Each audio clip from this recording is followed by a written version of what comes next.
In this video, I'm going to explain about the operating system files in Cisco NX OS. It is possible to see some differences in different hardware platform of actually Cisco NX OS, but here we are introducing the actually operating system files. Cisco NX OS software consists of three images.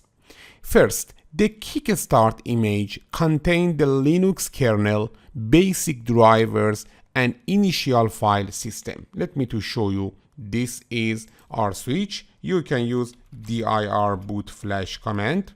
Okay, here you can see the kickstart image. Okay, as I mentioned before, it contains the Linux kernel, basic drivers, and initial file system.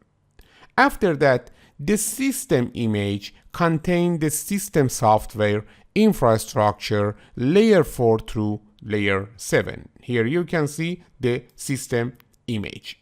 Also, it is possible that you see the EPLD or Erasable Programmable Logic Device image. EPLDs are found on the Nexus 7000 currently shipping input-output modules. EPLD images are not released frequently. Even if an EPLD image is released, the network administrator is not forced to upgrade to the new image. EPLD image upgrades for I/O modules disrupt traffic going through the I/O module, and the I/O module powers down briefly during the upgrade.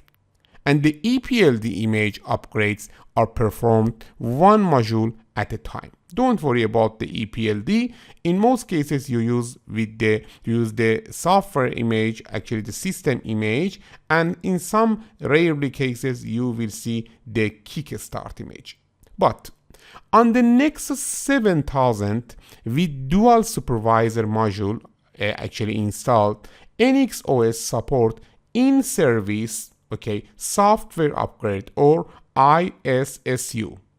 NX OS ISSU upgrades are performed without disrupting data traffic. If the upgrade requires EPLD to be installed onto the line cards that causes a disruption of data traffic, the NX OS software warns you before proceeding so that you can stop the upgrade and reschedule it to a time that minimizes the impact on your network.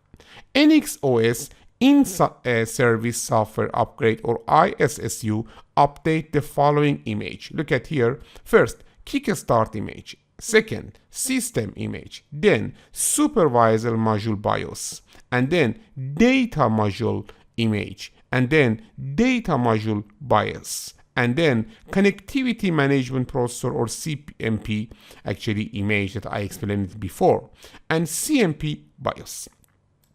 Actually, the in-service software upgrade or ISSU process performs a certain sequence of events. Let me to explain a little about them. Step 1, upgrade the BIOS on the active and supervisor modules, and the line cards means data cards non-supervisor modules. Okay, this is the active supervisor, standby supervisor, and here we have line cards. Okay, with ISSU, it upgrades the BIOS. Okay, first the BIOS on the active and also a standby supervisor and the line cards. Here in each of them we have BIOS.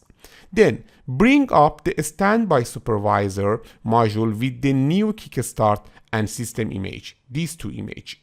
And then step 3, switch over from the active supervisor module to the upgraded standby supervisor module, because now the standby supervisor module has the upgraded kickstart and system image. Because of that, after upgrading the standby supervisor in step 2, in step 3, the switch we need to switch over to the standby, the upgraded supervisor actually, and then in step 4, bring up the old, first, you know that in step 3, after switch over from the active supervisor module to the upgraded standby supervisor module, okay, in step 4, we need to bring up the old active supervisor module with the new kickstart image and the new system image, okay, and after that, upgrade the CMP or connectivity management processor on both supervisor, and then perform non-disruptive image upgrade for line cards, means data cards and also non-supervisor modules one at a time, and finally ISSU upgrade is completed. So easy, 7 steps. Let me to review. Step 1, upgrade the BIOS on the active and standby supervisor modules and the line cards. Step 2, bring up the standby supervisor module with the new kickstart and system image. Step 3, switch over from the active supervisor module to the upgraded standby supervisor module. And then step 4, bring up the old active supervisor module with the new kickstart image and the new system image. Step 5, upgrade the CMP on both supervisor modules. Step 6, perform non-disruptive image upgrade for line cards one at a time. And step 7, ISSU upgrade is complete. But here actually we are reviewing the operating system files.